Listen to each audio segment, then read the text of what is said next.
turazaganira muri kino kiganiro ukuntu ushobora gukoresha tactique zimwe na zimwe abantu bakunda gukoresha ngo nzo gutereta ukaba wazikoresha muri business ndetse no muri entrepreneurship ndetse muri career yawe. Hari ukuntu abantu batazi yuko buriya ibintu kenshi babagabo batari bagira ikibazo kuri Saint Valentin mu gihe nk'ibi urabasha kubona abakobwa ushobora no kubikoresha muri business. Ibyo tuzaganira uyu munsi. Let's do this.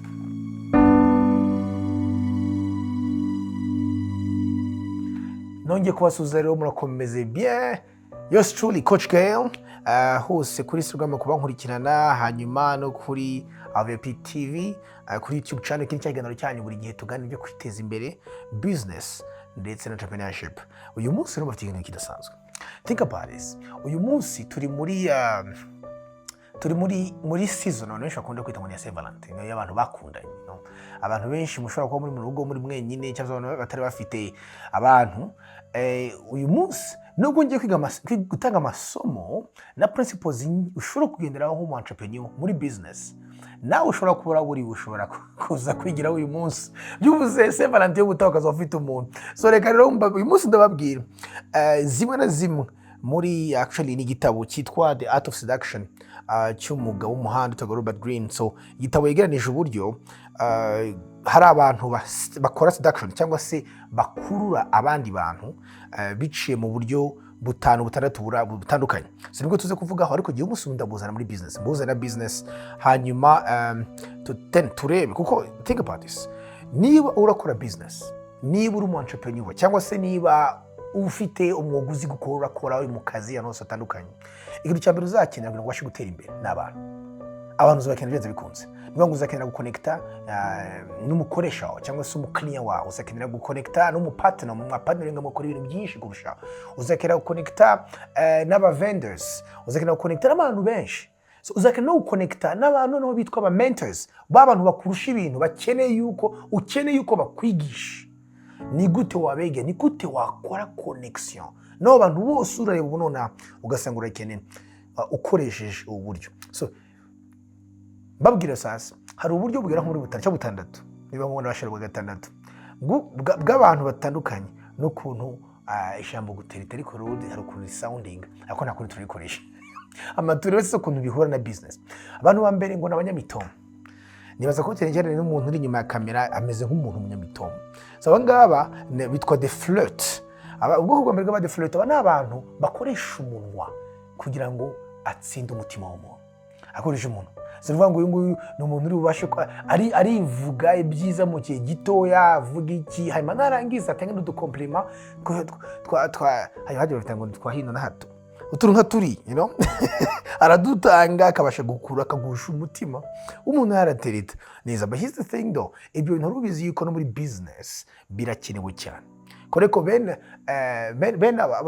your kind of communication irakenewe cyane ushaka connectinga n'umuntu mu buryo bwa business, kuko harimo abantu benshi batazi kwiselinga. Kandi guselinga iyo vision ukabasha kwicara uhagaruka abwira abantu vision yawe, ukabasha kubwira abantu rimwe na rimwe ukaba appreciating ibyo bakora. Rimwe na rimwe hari ukuntu bikwinjiriza ukabasha gutangira connection n'umuntu ukeneye. So iki ni ikintu hari ubwo bwa mbere bw'abantu bameze gutyo bakoresha umuntu, ndetse no muri business byo nacyo birakora cyane. Nubwo nza kubigarukaho neza nitonze. Nubwo bwa kabiri bw'abantu n'ubw'abantu bitwa aba detective cyangwa se aba detectives uko twabita muri nuzene n'abapolisi babandi bagushakisha amakuru bya vrai. Abani nirimba bangaba. So niko tubibenda bangaba sasa. Rero umu detective ni umuntu ugenda yabonye nk'umuntu akunda, umukobwa akunda, aragenda akamushaka amakuru koko. We ntabwo azi kuvuga ariko ashaka amakuru. Agashakisha hirya no hino agakora research. Nuvuga ngo akora research akamenya wawo umukobwa icyo bakora, umukobwa icyo akora, aho bavukana, niba ari imfubyi niba atari imfubyi, byose ababizi. Akagera no kuri fanta akunda n'imyenda akunda, ibintu byose ashaka akunda ababizi. Yazagera kuri wa mukobwa aravuga, umukobwa akavuga ati ibyo bintu bizi gute kuko baramaze kumwiga ibintu byose. Abangaba n'aba researchers muri business nabyo birakwiye. Rimwe nimugomba gukora research ku partner wawe, ku boss wawe, ku muntu umukiriya wawe, kuko nubwo wakora business ari yose utarakora research ku bakiriya bawe, no cyangwa ushaka umuzapanering. Rimwe ibi ni ibintu biri ngombwa cyane kubanza gukora research ku muntu ushaka kumukorana, kuko iyo mwicaye kumva murahuza hari wamukozeho some research na business iruha cyane ndaza kubigarukaho. Mu bwa gatatu noneho ubu ngubwo n'ubwoko nita comedian. Aba ni abantu basetsa. Sina mubyibuka muri secondaire. Muri secondaire abantu babaga bafite abakobwa babaga ari abantu bazi gusetsa koko. Kaza umuntu azi gusetsa perasetsa uno bagusaga ari umuhatari kabisa. Kubera iki? Bene ngaba amakinga umuntu nyine kumva yuko atuma numva merewe neza, tumaransetsa this buri gihe turaseka twaganira. Bene abantu gazanga n'umukobwa nawe arumbirwa ukuntu agenda mukunda ngo batangira ari inshuti zo guseka mupinga ro gazanga twaye musho twatangiye kuzamo. Bene abanga abantu ba comedian asa no muri business birashoboka. Harimo abantu ba connecta mu buryo biciye mu buryo bwo guzana attitude nziza gusetsa. Hari n'agatemba bajya bavuga ngo gusetsa abakiri birakora rimwe na rimwe. So sometimes you have to do it. So ari usanga umuntu neza ya connectings kora ko azi gutanga positive vibe, azi gusetsa ibintu byose arabikora easily. Hanyuma indi type nayo ikomesha ko mumenye umunsi neho ni mu promoter. Abangaba nubo ni babandi noneho bazi kwikorera campaign ariko babicishije mu bundi buryo, impamvu bitwa promoter.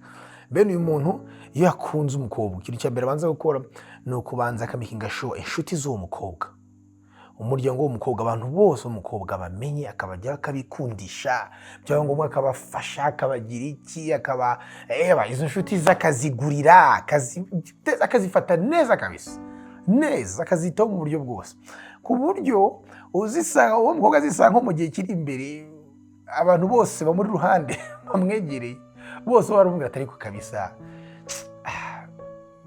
muza pigisi wamuhaye ishoti kabisa ko umwana mwisa. Ugasanga abantu bose bazi wa muhungu ko ari umwana mwisa.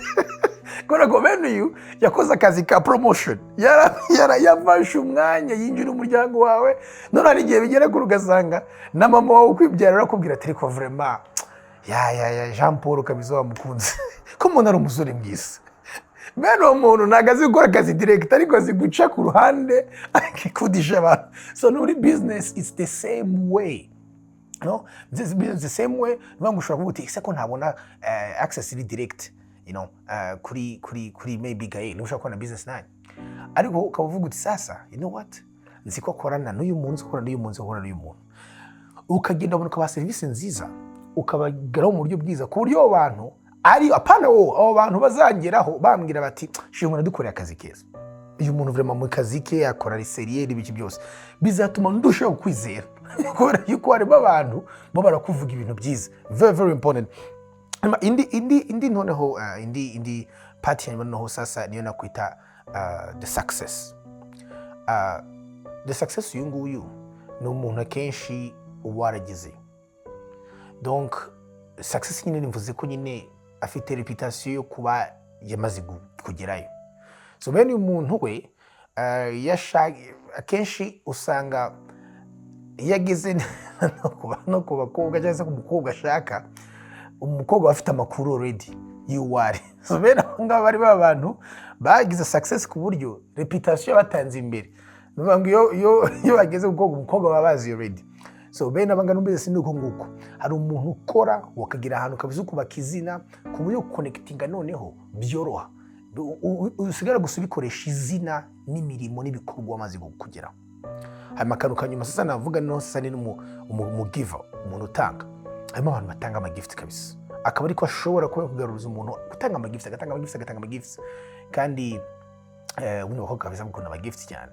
So ukazasanga rero ikintu cyarabaye muri business nayo ni bimwe nibyo nshaka kuzogira tuganire muri section ikurikira. Uramubwiye ngo muri uburyo rero byanze bikunze nawe witekerezeho, urasanga connecta n'abantu bashyashya mu buzima bwawe bice muri ubu buryo butandatu. Nuvuga ngo aho udakoresheje umunwa usanga washakishije amakuru, utashakishije amakuru usanga waciye ku bantu babazi gukora promotion yawe, aho usanga ibyo bintu bitabaye kenshi usanga noneho winjira ururatanga cyangwa ukinjiza nawe urasetsa. Ubu buryo nibwo buryo bwonyine bushobora connecting n'abantu bashyashya muri business. Hari couple points nanditse shagira ngo namwe urandeba muzandike hama mutekerezwe nazo ngizi mwazizana mu buzima bwa business, kikora ikiri cyambere gikomeye. ko birajyanye n'ibyo nari maze kubabwira haruguru. Ikintu cya mbere, ese niba ari umuntu mushaka gupartneringa mukabakorana business, cyangwa se niba ari umukasitoma umukiriya ushaka, cyangwa se niba ari company runaka ushaka gukorana nayo, banza umenye icyo ushaka. Icyo ushaka ni iki? Hanyuma numara kumenya icyo ushaka, n'ushaka umukorana n'ubwoko bwe n'icyo ushaka yaba afite udafite, noneho ukore some research. Ushaka amakuru. Ni byiza cyane ko ushaka amakuru, ukamenya amakuru y'uko umuntu atekereza, y'uko ibintu umuntu akunda, ibintu umuntu akora, kuko icyo gihe ibyo umuntu akeneye, kuko icyo gihe umugezeho wofaringa solution, kuko washakishije amakuru, icyo gihe ibintu biroroha cyane kuba wakwinjira muri connection yiwe kuruta uko wamuzi umubwira uti ndashaka kumpa umwanya.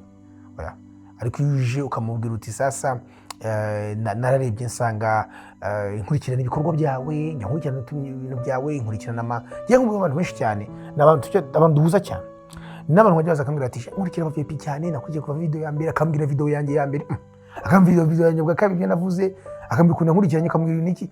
Umuntu deja bamaze kunshira mu mwanya mbaraye comfortable yuko ambwira ati sasa noneho ibintu byo mfite gutya na gutya byazamura ibyo urakora, nshigema mfite ikintu cyose cyo kumwumva. Actually right now ngiye gutanga ingero zumvikana. Umuntu right now uri hagaze inyuma ya kamera wanjye muri very precious actually BGC, sigira cyabaye kigize umunsi wo gukwitanira ahantu arangije Tanzania utuntu yankoreye, arambwira ati dore tuno tuntu niki tuwahinduye ko dutye bikiba gutya. Sinanaye musabye aho kuba yafashe umwanya akiga content yanjye akora research, amico nkene connection itayoroha. So ikindi kintu cya kabiri ugomba kumenya sasa gutanga. Hari ikintu abazungu bazi twe tutazi. Tubona ko uyu muntu umukeneye just icyo ushaka no kugira ngo ubone, ako ntutekereza gutanga. Njya mbireba cyane nk'ahantu tuye muri Amerika, kugeza n'ubu ngubu umurialto umukomisiyoneri wamfashije kugura inzu ya mbere aracyanyohereza ikarita yo nkoza anniversaire, aracyanyohereza ikarita kuri Saint Valentin, aracyanyohereza ikarita yo kurangiye, akageza n'aka gift. Ibyo bintu bituma inzu, by the way, inzu ya mbere mu 2014 aho kugeza n'ubu ngubu ntaracyabinyorohereza, bituma anguma mu mutwe ku buryo nta indi business, nta wundi muntu ahiyo business atariho. Rimwe na rimwe muzi ko kuba washira kado umuntu ariko ufite icyo murusha. Oya, rimwe na rimwe uhaye n'umuntu ufite ikintu akurusha, icyo gihe bituma ujya mu mutwe ugatekereza, uratekereza uyu muntu umpaye kado,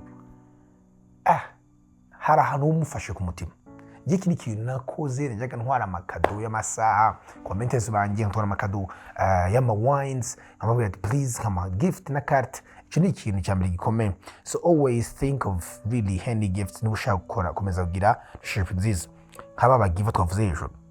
Iyi nacyo of course ugomba kuba presentable, ugasa neza bitewe n'uwo ushaka ko relatinga mukorana. Ikintu nacyo gikomeye abantu benshi batajya bitaho no kuba visible. Iki ni ikintu nibaza abantu benshi bataramenya, ariko ugomba kuba visible, ugomba kugaragara, ugomba kuba ufite presence yawe ahantu hose. Ubu ngubu ahantu isi irajya isi iraba digital.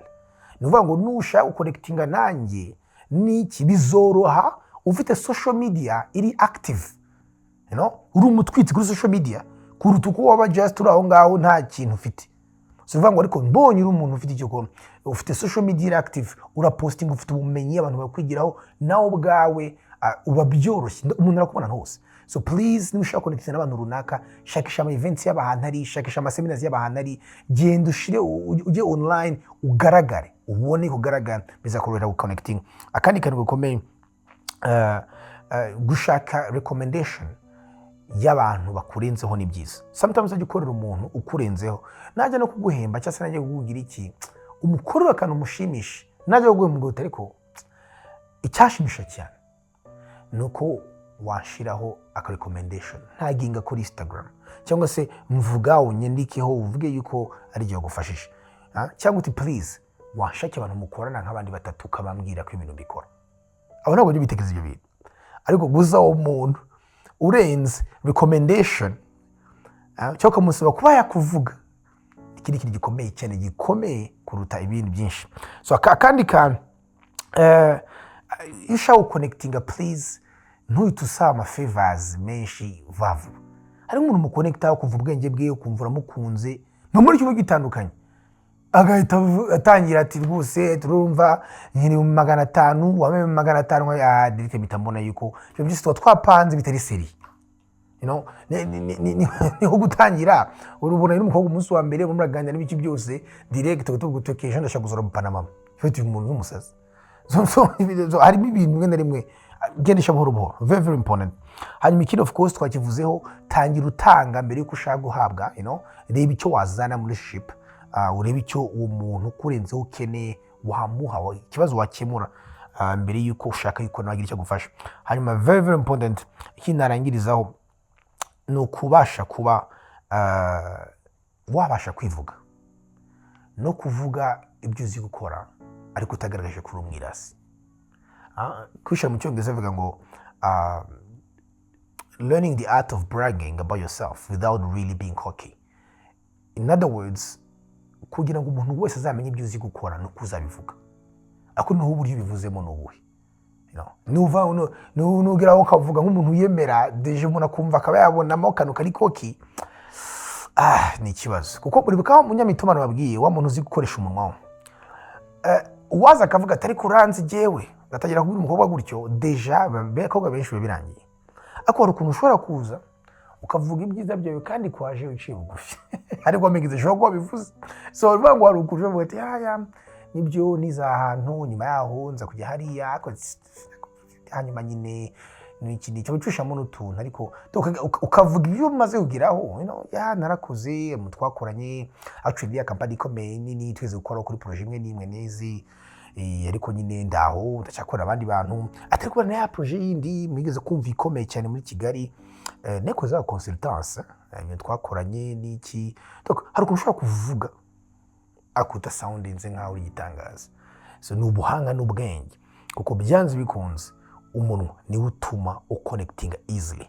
So VIP ndakunda cyane so ngo ubu nona muri izi style standard twavuze ni yihe urimo ese uri umunyamito mukoresha iminwa cyane uri umuntu usetsa ukinjira usetsa uri umuntu w'umupromoter ubanzuka ukagenda ukahagota ahantu hose cyangwa se uri mu researchers ushaka inkuru ushaka information ni gute wowe uconnecting ushaka connecting ukoresheje uburyo bubiri cyangwa uburyo butatu ariko bene ibi bintu birakora muri business kandi ukeneye connections ugere kure. So I love you guys mushaka guduchecking ahantu hose Abavip TV kuri YouTube channel Coach Girl kuri Instagram kuri Facebook ahantu hose very soon turabaha website so God bless na ubuta